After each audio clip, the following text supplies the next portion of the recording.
Hey everybody! So if you're a regular viewer of the channel, you'll know what's going on here. The DR needs new front forks, well, should we say good condition used forks, and I'm trying to find a set. So if you're in the ownership of a set of DRZ400SM forks, which are in good condition, let me know. Don't just send me links to Facebook Marketplace and stuff like that. I've searched, I've looked, I can find that stuff myself. I'm trying to find a direct connection to someone with a set, maybe. I'm just trying to avoid buying them from America, but it seems to make the most amount of sense because they get the more up-to-date ones. The newest ones I can get will be, well, as old as these, because this was the last year it was sold, 07, 08. However, it seems to be contagious. RHOK CBR, which, that looks like a giant mouth, look. RHOK CBR, we discovered the fork seals were leaking on this at the same time. So as you can see, most of the bikes in here have no front ends. The XJ6 and the scooter's not in it, so I've actually got room to move.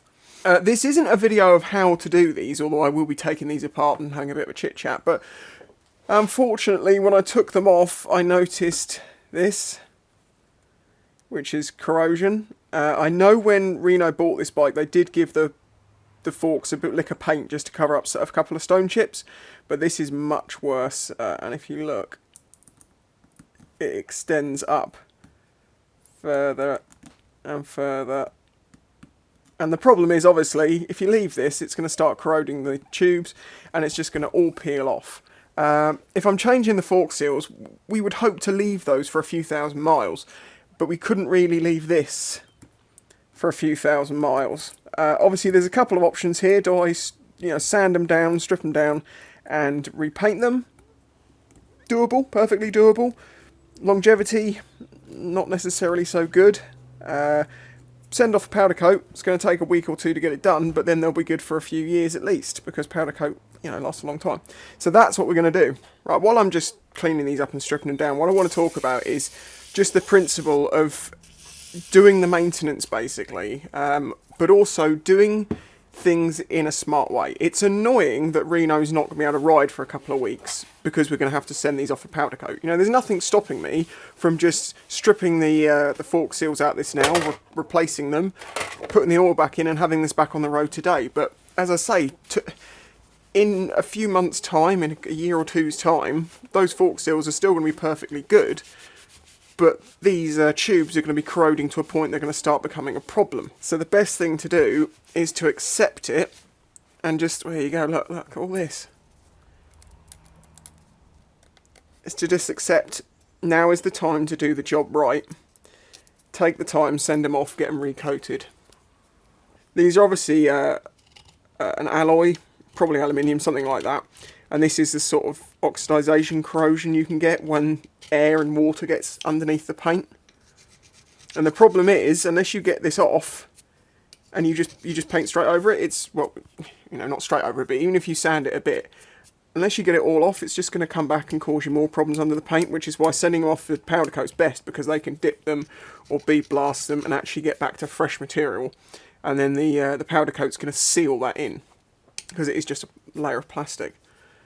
This is a 2014 bike as well, by the way. This isn't that old. I'm going to clean this stanchion up. So it's clean. Give this a press.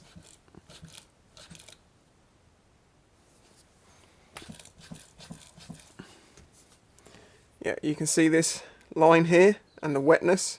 It's all smeary. That one's gone. Yeah, look at that.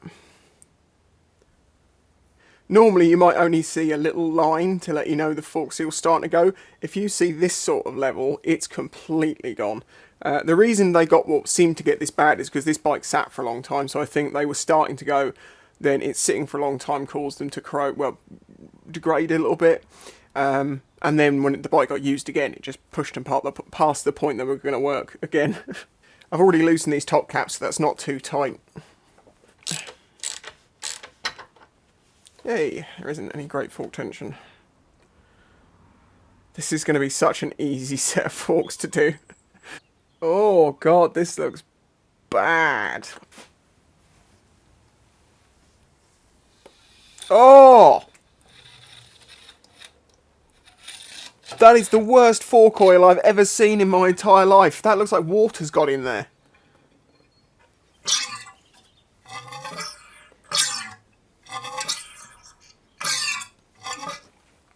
I hope this one's not as bad as that.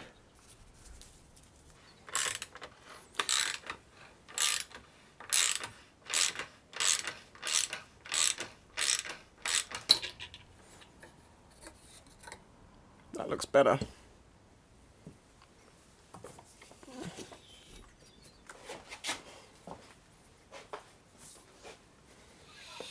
Oh no.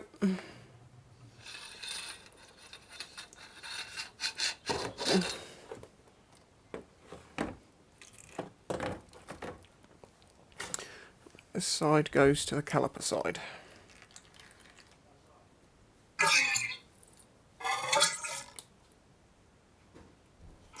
As you can see, that's emulsified oil. That has definitely had water get in there. I mean, you can even see here where it's dripped off, the water and the oil separating still. I have never seen that in my life. Come on, do me proud.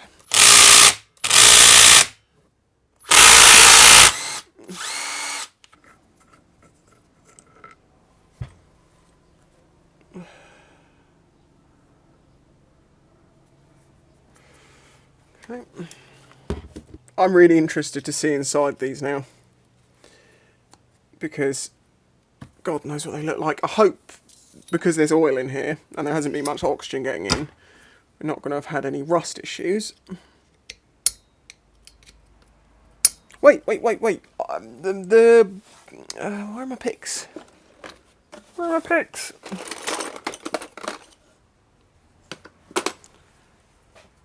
My contact at Wiimoto, when I was doing the DR series, was it the DR series or was it the XJ? One of them sent me a set of picks as a gift. Oh, very helpful.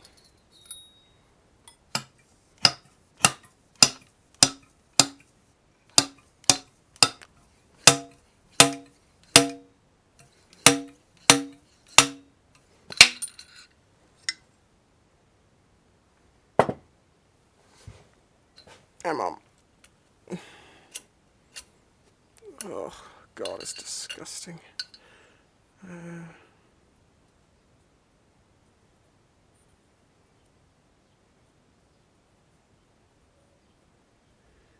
This was rounded side to the washer.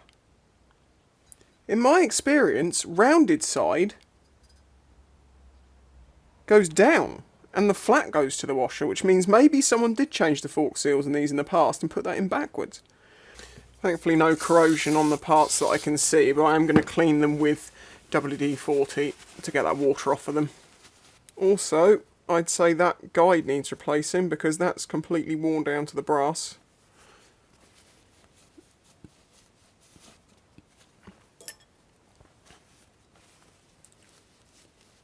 I know I say it in many videos and I'm going to keep on saying it. If you ride a bike, if you're into bikes, if you want to be into bikes, take the effort, take the time to watch videos of people doing jobs on bikes. Not necessarily this one, this isn't really a learning one, but learn from people. Look at different opinions, different points of view, see how different jobs are done, and just basically learn mechanics. I think knowing mechanics in the future could put you in very good stead, because so many people just don't seem to want to learn it. Okay. But the open cup is still towards the medium, the way it should be. Thankfully on this fork there is no pitting in the working area. There is a little tiny bit here, but that's underneath the clamp, and obviously the working area is down here somewhere. So that's all good. But I will try and clean up any of the rust that's on here. It's interesting, there's some like silicone sealant around this bottom screw. Isn't there supposed to be a crush washer in here?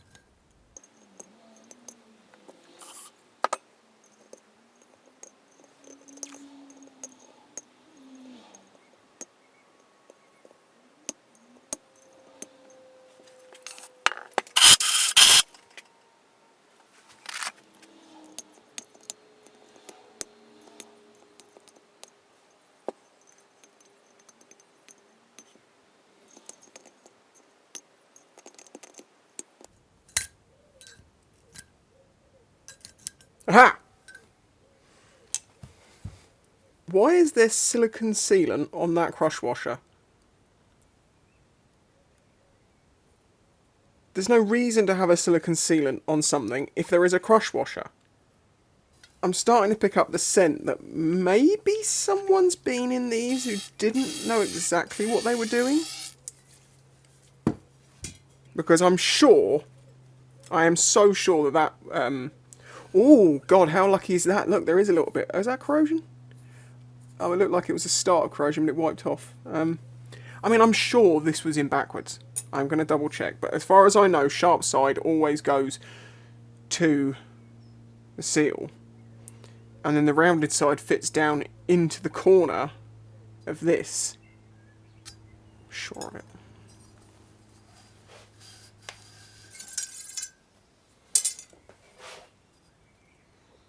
Yeah, look, there's more of this sealant.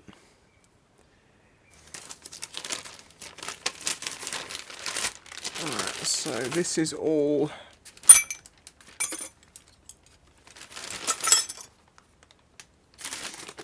Okay, so that's the brake side. Will the internet be happy I'm actually using WD-40 in the correct way that it's supposed to be used? I'm trying to displace water.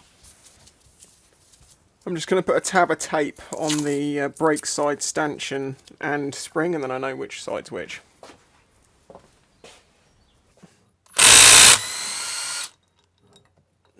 Schlonk.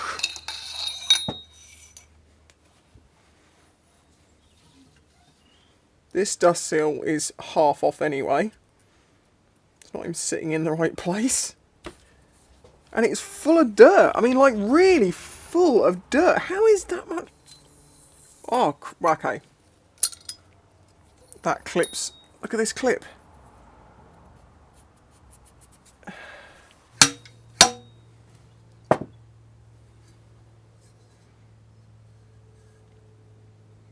Thankfully, obviously this being an aluminium tube, it itself is not going to rust. So all of this gunk should come off. I'm going to get this crush washer out. The other one was a pain in the butt. What I've learnt kind of works is that if there is a gap around the edge of it, use a pick and just scrape around it. Eventually you can get like a bit of side leverage on it and it'll pop up. Got ya. Any sealant on this? There is a bit... There is some sealant on this as well. Where's the screw?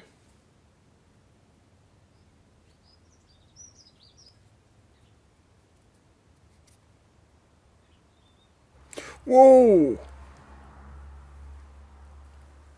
So basically we need a fork rebuild kit. Check this one. Sharp side up, the way it should be. I'm sure now that someone's been in this set of forks and not knowing what they're doing. You're going to get them one way or the other if they know what they're doing. Even if, well, my point is, even if you get them the wrong way round, having them the same way round shows that you knew which way round they were supposed to go, in the sense that there is a way round that they go. But I'm starting to think that this person didn't actually know how they were supposed to go. And this is why I say 125cc bikes, when you buy them, are an absolute nightmare. Because people have learnt nothing, haven't really learnt anything by this point, and they learn how to maintain stuff on their 125s. And into the A2 market, it's a little bit safer because most people have learnt the basics by then. But this isn't the basics. But it is very simple. And this is why if you learn stuff, you'll learn there's universal truths between forks. Like, this has a flat and a rounded side, and it should go a certain way. Crush washers are there so you don't use sealant. And because people always question what I'm saying, it's not thread locker, it's silicone clear sealant. Why I'm saying these need replacing is, if you look, they should be this sort of a colour, because these are actually a working surface they wear on the inside of the tube. And they're supposed to be softer than the other materials, so these will wear over time. And as you can see, once they're down to the copper, like that, they need replacing. Well, actually, they need replacing a while before then. Well, I mean, the plus side of this is when we get this back together, Reno's going to have a lot stiffer, better responding, not water-filled suspension. the front end of this bike might feel even better. Well, will feel better. There's no way you can not improve the feel of a front end of a bike when you remove the water from it. I'm kind of glad I filmed this now. I thought this was going to be boring. I was just more going to give people an update. They're like, oh, this is what's going on the CBR. Guess what? Forks have got to go and get powder coated. And then I discover all this. This is like quite interesting. Yeah, you see this clip's got rust all over it. And although it doesn't look like it goes down into the metal itself, I might try and get replacements of these two because you don't want this snapping. Clearly. What's that? Oh, it's the microphone cable. It's somehow down my sleeve. Wiimoto, people like that, might actually do a whole kit, a suspension rebuild kit with all the bits in it. Hopefully they do, because I'll just grab one of those.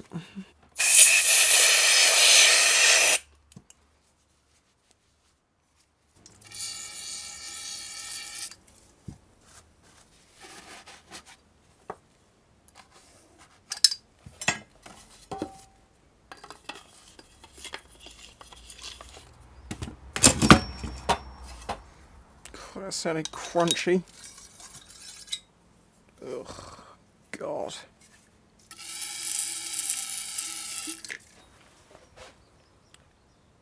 Why is there super glue on the stanchion? I've cleaned them up, I've sprayed the inside and the outside with WD-40, and when I've got some new pads that I know are fresh with no metal fragments in them, I'll give these a little wipe over to get rid of that. I mean, it's actually coming off by hand here. But again, this side's good. I can't feel any pits in the working section of the stanchion, so good to reuse. Well, that has to be one of the most disgusting sets of forks I've ever taken apart. I mean, even my DR ones, which are completely knackered, were not that bad. Well, there we go. They're ready to be sent off and get powder coated. I'll order the other bits over the next couple of days, so I'll get those before these come back. And then it'll be bish, bash, bosh, put them back together, and job's a good one. Hopefully. Oh God, I'm taking the paint off with my nail. I was trying to take dirt off and I'm taking the paint off. Oh God. Right. If you've enjoyed this video, please hit the like button. Subscribe if you're new here. I'm on my way to 100k.